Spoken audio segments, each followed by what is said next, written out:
एक और स्टेटमेंट दिया। ये जो उनका स्टेटमेंट है ये भी बड़ा इंपॉर्टेंट है। इसमें आर्मी चीफ ने फरमाया कि कुरान कहता है, कुरान मजीद कहता है कि ए ईमान वालो, जब तुम्हारे पास कोई फासिक स्टोरी लेकर आता है या खबर लेकर आता है तो तुम तहकीक करो। और आपका सोशल मीडिया कहता है कि फॉरवर्डेड एज रिसीव्ड, कि जैसे हमें मिला हमने इसको आगे फैला दिया, या मनकूल लिख देते हैं कि किसी ने मुझे ये भेजा मैंने आगे भेज दिया।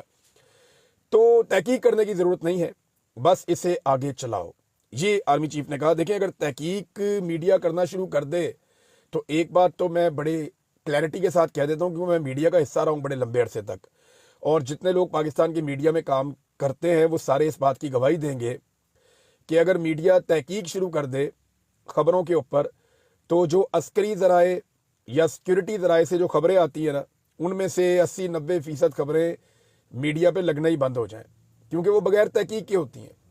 यानी इस मुल्क में ऐसी खबरें भी दी गई कि पाकिस्तान तहरीक-ए-इंसाफ को जो है वो 10 से 15 सीटें मिलेंगी।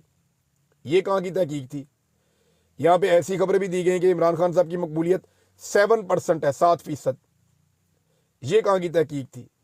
इस मुल्क में बड़ी अजीबोगरीब किस्म की खबरें दी गई जिनकी कोई तहकीक पता नहीं किस तरह की तहकीक थी, जो उलट हो गया सारा कुछ।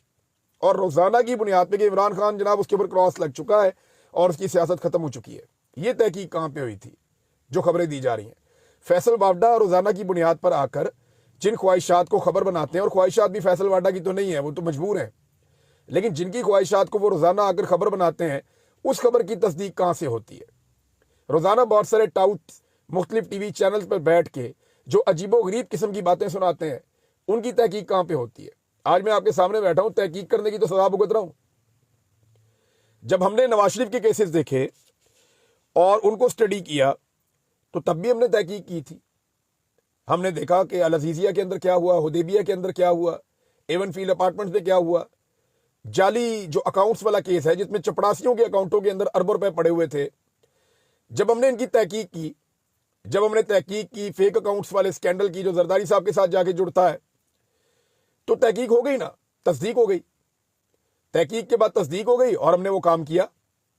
हमने इन्हें बाकायदा सवालनामे भिजवाए, इन्होंने जवाब ही नहीं दिए। हमने इन्हें इंटरव्यूज के टाइम दिए, इन्होंने जवाब ही नहीं दिए।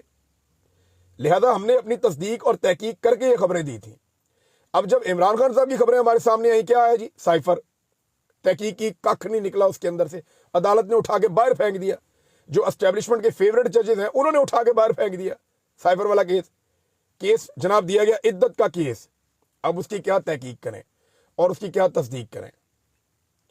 यानी कुरानी आयात भी वो सुनाई जाती हैं जो इमरान खान के खिलाफ या सोशल मीडिया के खिलाफ या अपने सियासी मुखालिफिन के खिलाफ इस्तेमाल की जाए। देखिए, आर्मी चीफ का जो, मैं सीरियसली ये बात कह रहा हूं और इसके ऊपर सोचना पड़ेगा पूरे पाकिस्तान को, पाकिस्तान के वजीर आजम को सोचना चाहिए।